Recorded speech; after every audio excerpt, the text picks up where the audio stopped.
What we're looking at here is the Dragon spacecraft pressure vessel. So it's almost done. We just need to do the forward and aft bulkheads. It's actually upside down right now, but you can see the main hatch, some of the windows.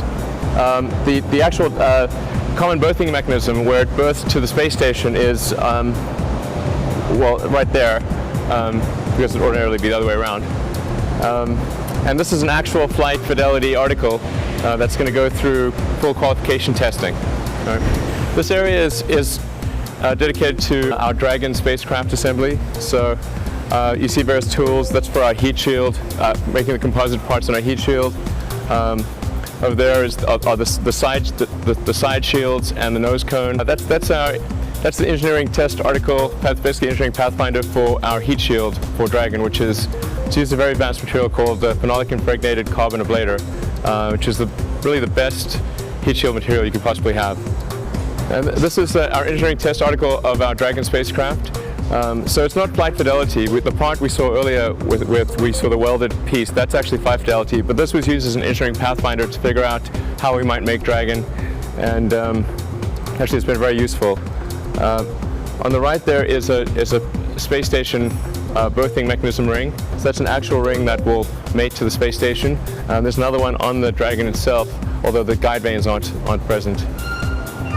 Here are various pieces like windows and pushers and frangible nuts, and these are structural bulkheads, structural reinforcing bulkheads. That's the little model we use to determine splashdown loading.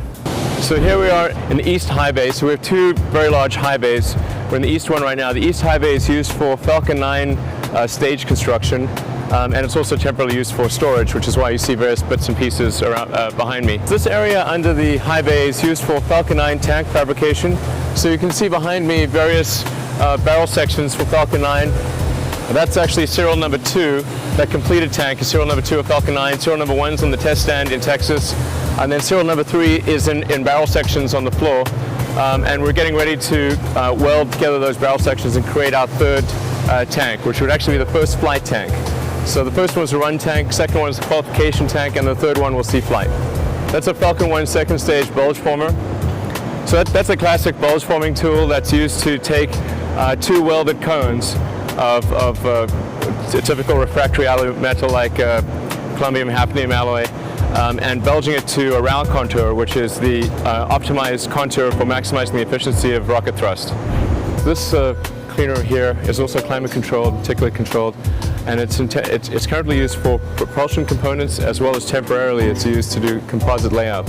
So that giant tool you see there is the mandrel that's used to create the composite parts for Falcon 9. So it creates the interstage, the Dragon trunk section, and the propulsion section skirt. Anything that's a body diameter, a 12-foot diameter cylindrical part. And that'll be moved over to the actual composites area when we have that composites preparation room done, which will be fairly soon. This area is where we do a lot of the Falcon 1 structural assembly. So behind me, that's a Falcon 1 half section of a nose cone. That's the tool on which the nose cones are made. That's an avionics, or rather a payload adapter cone. That's another payload adapter cone. That's a mandrel for the Falcon 1 interstage, which is similar to the Falcon 9 interstage. In fact, the Falcon 9 interstage is just a scaled up version of the Falcon 1 interstage. This is a barrel section for Falcon 1 Flight 5. So we have Flight 3 on the island in the Kwajalein Atoll, ready for launch, almost ready for launch. Flight 4 is going to be right behind that. We'll launch in about 3 or 4 months' time. And then this is Flight 5, which will launch sometime in the first half of next year. We have a lot of customers that are interested in that, and we expect to do a deal on that fairly soon. And this area is also used for our composites fabrication. So we've got a big oven there, which is used to cook big parts, and a small oven for smaller parts. What we're looking at here is a Falcon 1 upper stage. So you can see the engine and actuators, and all that plumbing is for the attitude control system. It will actually hold the pressure bottles. There's a lot more stuff that goes in the back there, but you can see the tank and the little skirt at the back that holds a lot of the structure. That's for Flight 4, and then the Flight 5 unit is right there behind it with obviously not much stuff done on it yet. So this is a little snack section.